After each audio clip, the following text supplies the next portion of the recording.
tal? Yo soy Clara Mendoza, bienvenidos a su aula virtual de desarrollo personal.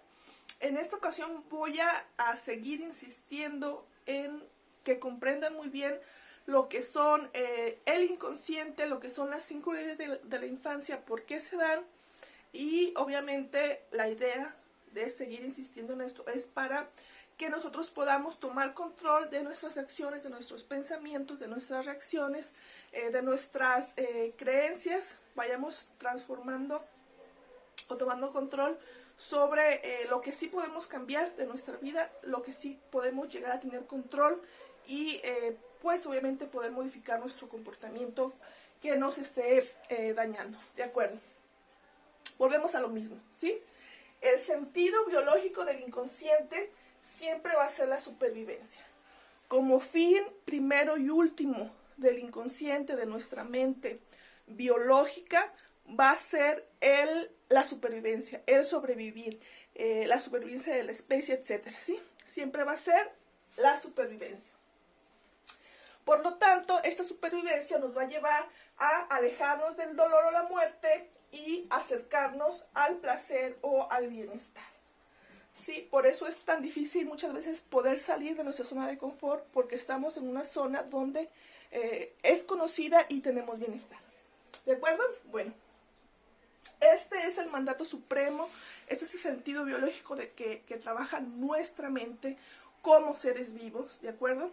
Y no podemos, o quizás sí, pero todavía no encuentro quien lo haya logrado, pero la idea es conocerlo, entenderlo, para transformarlo, para poder tener acciones que vayan de acuerdo a lo que nosotros queremos y no caigamos en estas trampas o no estemos utilizando mecanismos de defensa o procesos, patrones de pensamiento, de comportamiento que nos estén afectando tanto social como individualmente.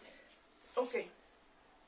Teniendo esto en cuenta, ¿sí? Nuestro sentido biológico del inconsciente, vamos a tratar de comprender lo que son las incongruencias de la infancia. Se supone que cuando somos pequeños es cuando se empiezan a grabar o se quedan grabadas en nuestra personalidad todos estos traumas o eventos, marcadores, etcétera, que nos van a estar programando para comportarnos de alguna manera en nuestra edad adulta, ¿sí? Estos primeros momentos o estos primeros sucesos que vivimos de alguna manera van a formar parte de nuestra personalidad, pero no significa que no los podamos superar, que no los podamos transformar en algo positivo, ¿de acuerdo? Y la idea es entenderlo, ok. Está la idea del abandono, el rechazo, la humillación, la traición y la injusticia. ¿Cuándo se dan estas heridas?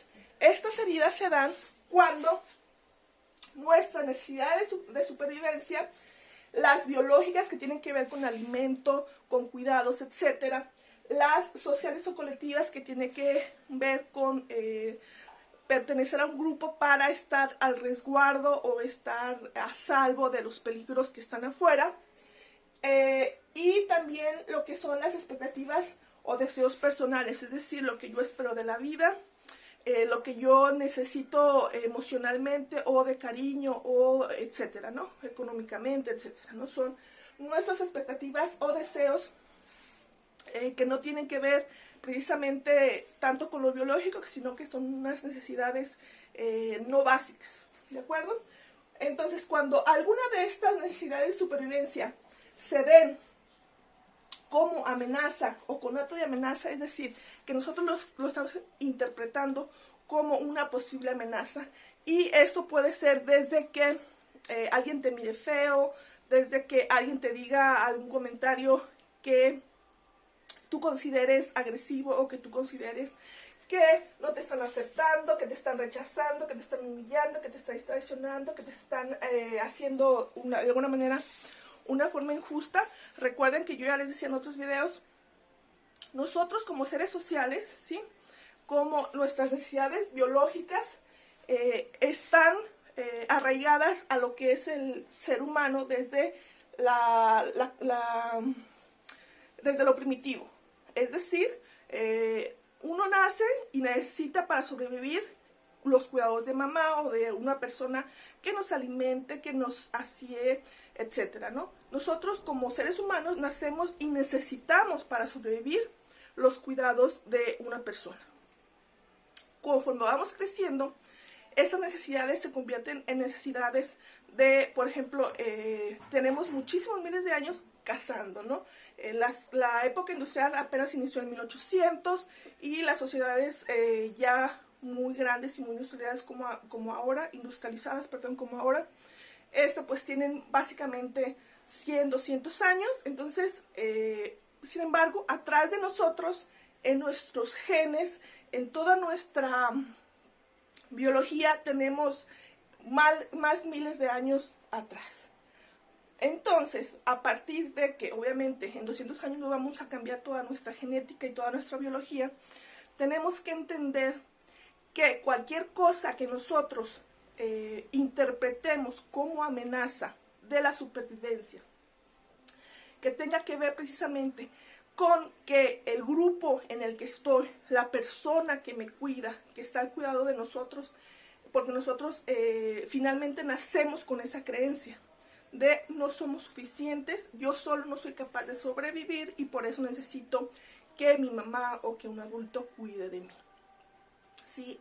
Desde el nacimiento hasta los primeros años, ¿sí? Ya después el niño va aprendiendo, va después aprendiendo a cazar, a cultivar, etc. Pero básicamente nacemos con la necesidad impresa de que necesitamos al adulto, a la sociedad, a la familia para sobrevivir. Ya cuando empezamos en la adolescencia, etcétera, empezamos a reforzar habilidades del grupo y tenemos que seguir perteneciendo al grupo porque el grupo nos da seguridad entre las guerras entre tribus, entre países, entre aldeas, todo esto de pues sí, las amenazas como las enfermedades, por ejemplo, las bestias, etcétera. También el estar en sociedad nos da de alguna manera una cierta seguridad de supervivencia, ¿sí? Entonces, si nosotros somos así por necesidades biológicas, unos seres sociales, entonces cualquier cosa que nosotros podamos interpretar como amenaza a la supervivencia, que son precisamente estas heridas. Si me abandonan, si me rechazan, si me humillan, si me traicionan, si son injustos conmigo, entonces mi mente biológica, mi inconsciente, lo va a interpretar como una amenaza a la supervivencia, ¿sí?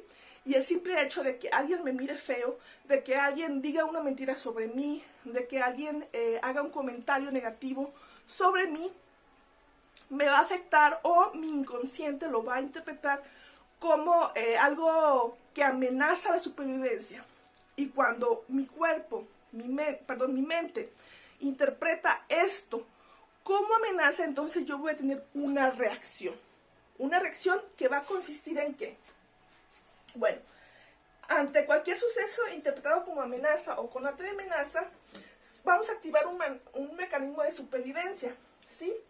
Que puede ser que ya lo vivimos, que lo aprendimos de nuestra tribu, de nuestra familia, o que simplemente lo hemos ido heredando, porque, bueno, ya se ha descubierto, los que no sepan, ya se ha descubierto, que nuestro código genético hay un montón de genes o de estructuras genéticas que la ciencia no sabía para qué servían, ¿no? Porque no tenían que ver ni con el color del pelo, ni con las cosas físicas, nuestra apariencia física, sino que eran otros cromosomas que estaban ligados y que los científicos no entendían por qué. Existe ahora lo que es la epigenética, que es el estudio precisamente de estos genes extras que no tienen nada que ver con nuestra fisiología o heredada, sino que tiene que ver precisamente con otros aspectos que heredamos a nuestros ancestros, a nuestros descendientes, perdón, ancestros no, a nuestros descendientes, ok. Entonces, se activa un mecanismo de supervivencia, ya sea vivido, aprendido o heredado, ¿sí? Y estos patrones son precisamente las reacciones o los patrones de pensamiento o de comportamiento que muchas veces estamos enviciados. Por ejemplo, un bebé cuando llora se le da lo que necesita, ¿sí? El alimento, el juguete, etcétera, ¿no? Lo que necesite. Y aprende que si llora va a obtener eso. Quizá, por ejemplo, sobre todo en lo que es identidad de género, el rol de género, hay una diferencia entre mujeres y hombres, cómo se les trata, ¿no? Entonces, conforme van creciendo, a los niños quizás se les alimente menos o se les aliente menos a que cuando lloren se les da lo que requieren. Y entonces, por ejemplo, vemos comportamientos que se dan más entre las mujeres o entre los hombres, pero igual puede variar dependiendo obviamente de las vivencias personales. Pero vemos que, por ejemplo, los hombres tienden más a ser agresivos, sí que es un comportamiento de alguna manera aprendido, para precisamente ver sus expectativas o sus deseos satisfechos, sus necesidades sociales, colectivas, incluso biológicas, donde ese patrón que aprendieron fue a ser agresivos. ¿Sí? Si yo soy agresivo, yo obtengo lo que quiero, o si yo soy agresivo, yo obtengo lo que necesito. Y quizás a las mujeres ya obviamente hay mucho cambio en todo esto, ¿no? Por los roles de género que se han ido transformando a lo largo del tiempo, pero podemos decir que a la mujer se le tiene más el patrón de si lloro, obtengo lo que quiero, o si me hago la víctima, obtengo lo que quiero. Entre otras cosas, podemos encontrar otros patrones de comportamiento que nos llevan de forma inconsciente a obtener lo que queremos o a ver nuestras necesidades satisfechas. Desde cosas sencillas como enfermarnos, personas que se enferman para tener la atención, el cariño o alguna cosa que ellos quieran, ¿sí? Hay personas, como ya dije, que se ponen agresivas para obtener lo que quieren. Hay personas que se ofenden para obtener lo que quieren, se hacen los indignados, etcétera, ¿no? Entonces, que quede bien claro lo que es este proceso, ¿sí? El sentido biológico del inconsciente siempre va a ser la supervivencia. Nos va a alejar del dolor o muerte y acercar al placer o bienestar. Cualquier suceso que sea interpretado como amenaza o con acto de amenaza va a activar un mecanismo de supervivencia, que son nuestros patrones de comportamiento y de pensamiento que hemos vivido, aprendido o heredado, ¿sí? Hasta aquí está todo claro. Entonces, cuando alguna de las necesidades de supervivencia, ya sean biológicas, sociales, colectivas o expectativas personales y deseos, no se ven satisfechas, se interpreta como amenaza o conato de amenaza que activa un mecanismo de supervivencia que son precisamente nuestros patrones de comportamiento y de pensamiento. La idea de volvérselos a explicar 3 veces, creo que ya se los expliqué, es para que les quede claro y traten ustedes de comprender qué patrones ustedes están teniendo, qué reacciones están teniendo, sobre qué herida y tratar de transformar las creencias primarias. Por ejemplo, si yo estoy creyendo que yo solo no puedo sobrevivir, que necesito que estar en compañía de alguien, necesito no sentirme abandonado, entonces tratar de transformar la creencia a una creencia expansora, porque esto te limita muchísimo, porque en el momento que tú estés solo, o tú vas a interpretar la soledad como algo malo, y entonces vas a sufrir, te va a causar sufrimiento, y vas a estar en amenaza, vas a tener estrés, y vas a tener un montón de situaciones biológicas por exceso, porque tu cuerpo, tu mente lo interpreta como una amenaza, y una amenaza constante puede llegar a provocar, obviamente, problemas de salud. Entonces, es cambiar la creencia, es decirnos, no necesito a los demás para mi supervivencia.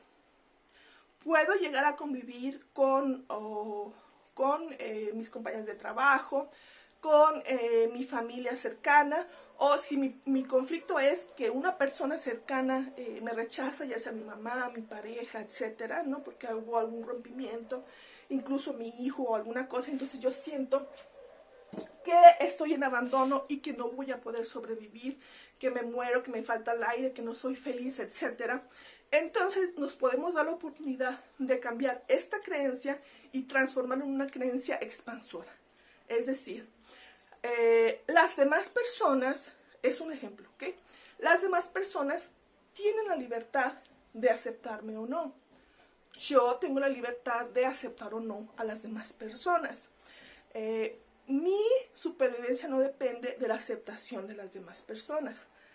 Ellos me pueden aceptar o no y yo puedo ser plena y feliz y estar en bienestar, a pesar de que mi mamá no me acepte, o que mi hijo, o que mi patrón, o que mi esposa, o etcétera, ¿no? Es un ejemplo. El chiste es que ustedes, dependiendo de su situación y dependiendo de su patrón y de su herida, van a comenzar a crear de alguna manera afirmaciones o creencias, frases que lleven esa creencia. Ustedes lo van a anotar en su cuaderno y van a hacer estas afirmaciones por lo menos 2 o 3 veces a la semana. Si pueden hacerlo todos los días, por la mañana, en lo que se lavan los dientes, pueden ponerlas en el espejo, pueden ponerlas en la ducha, pueden ponerla donde ustedes quieran. Pueden trabajar hasta 5 creencias todos los días y después irlas transformando o ir trabajando alguna otra herida que tengan. Hacen otras 5 afirmaciones que tengan que ver con eso. El tiempo en que tienen ustedes que estar leyendo y observando esa creencia lo va a decir simplemente su misma mente. Es decir, cuando yo ya comprendí de forma consciente, de tal manera que en mi inconsciente ya se está grabando la idea de que, por ejemplo, las personas que consideran que la opinión ajena es muy importante para ellos. Entonces, si alguien cree de mí algo negativo, entonces yo me pongo mal y no, es que la gente, ¿qué va a pensar de mí? ¿Por qué la gente piensa esto? Y está siempre preocupada por qué va a ser o cómo tratar de hacer cambiar la opinión ajena, ¿no? Entonces, tratar de hacer afirmaciones donde se diga, las personas tienen derecho a tener su propia opinión. Yo no soy la opinión de las personas. Las opiniones ajenas son ajenas, no son mías, no las integro a mí. Todo el mundo tiene derecho a tener una opinión. Yo también tengo opiniones sobre los demás y no pasa nada. Nosotros vamos a estarlo repitiendo todos los días, si pueden hacerlo 2 veces al día, ¿sí? Por ejemplo, si lo ponen en el espejo del baño, pues en la mañana que van a irse a lavar los dientes y quizás en la noche que vuelven a lavarse los dientes, lo están repitiendo.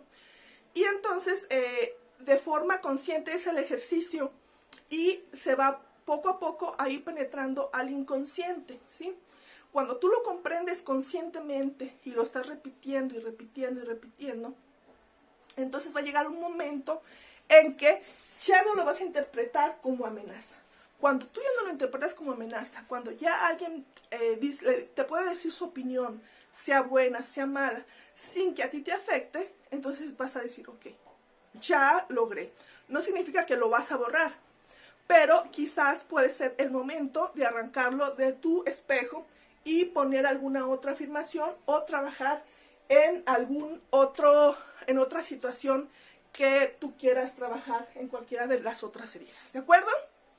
Recuerden que si les gusta el video le den me gusta, que me ayuden a compartirlo si creen que a alguien le puede servir esta información.